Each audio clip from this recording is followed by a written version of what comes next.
A president's words ignite political fire in Tehran. Masoud Pezeshkian dares to speak of talks with Washington and questions the stakes of a corridor the Supreme Leader has called a threat. Hardliners call it surrender, reformists call it realism. And as the war's shadow lingers, Iran's power struggle plays out on the world stage.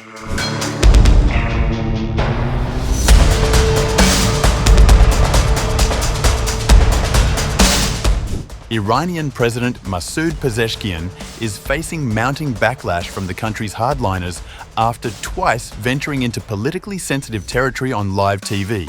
First by suggesting talks with Washington were better than war, then by downplaying the Zangezur Corridor dispute. On August 10th, speaking in what appeared to be an unscripted challenge to his critics, Pezeshkian asked, "Do you want to fight? Well, you did, but they hit us.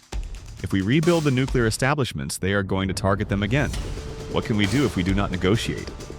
Moments later, sensing the potential backlash, he sought to qualify his stance. "Of course, we will not do anything against the Supreme Leader's will." But the walkback was too late.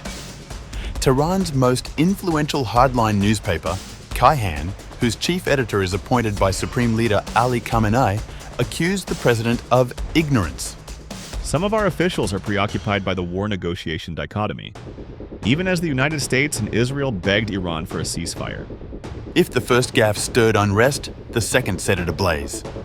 Just hours later, Pezeshkian told state TV that Foreign Minister Abbas Araghchi had assured him the controversial US-brokered Zangezur Corridor through Armenia's Syunik region had nothing to do with Iran's interests. That statement directly contradicted a decade-old position held by Khamenei, who has called the corridor detrimental to Armenia and the Revolutionary Guards, who have pledged opposition.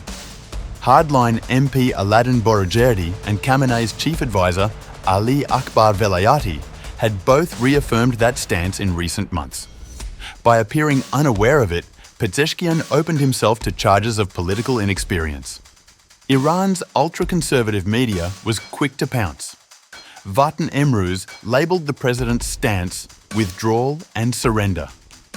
Javan, affiliated with the Revolutionary Guards, accused him of deflecting criticism by citing coordination with Khamenei, instead of defending his positions directly. On social media, hardline propagandist Ali Akbar Raifipur called the remarks fallacy, nonsense, and paradoxical. US-educated political scientist Fode Izadi warned on X that such comments could invite fresh military action. US officials will think another attack on Iran will not be costly. Speaking again in Tehran on August 10th, Pezeshkian dismissed what he called emotional approaches to confrontation and pressed his critics for practical alternatives. "No one has said that if I talk, negotiate, it means I'm surrendering. Surrendering is not in our nature at all. I don't talk, then what do you want to do? Do you want to go to war? Fine, Trump came and struck. Now we go and fix it again, and he will come and strike again. Someone should tell us what we're supposed to do. These are not issues we should deal with emotionally." He also reiterated that any move toward negotiations or any foreign policy decision would only happen with the blessing of the Supreme Leader. "We will not do anything without the consent and coordination of the Supreme Leader, even if it goes against my own opinion. Once this coordination has been made, it is better that others do not criticize the action." Kayhan's editorial on August 11th sharpened the attack, framing Pezeshkian's stance as inherently submissive. The other meaning of the president's view is that either through negotiation we must bow to America's demands or, in the course of war, give in to them. Resistance has the least place. Both sides of this dichotomy are submission. The paper posed a pointed question. Is the opposite of negotiation war? If we refuse to talk with a country, must we necessarily enter into war with it? Kayhan also challenged the president to explain when America has ever honored its commitments, and why talks were worth pursuing if Washington had already set terms in advance. The IRGC-linked Tasnim news agency joined in, warning that Pezeshkian's tone could be read as weakness. An enemy hearing these sentences can form no perception other than weakness. Portraying dialogue as the only path and suggesting that without it, the other side will come and strike undermines even the negotiations Pezeshkian supports. Both outlets cautioned that presidential remarks resonate abroad before echoing at home, and that language seen as hesitant could embolden Iran's adversaries. The clash over Pezeshkian's remarks highlights deeper tensions inside Iran's political system between those who see engagement with the United States as a necessary risk and those who view it as an existential threat.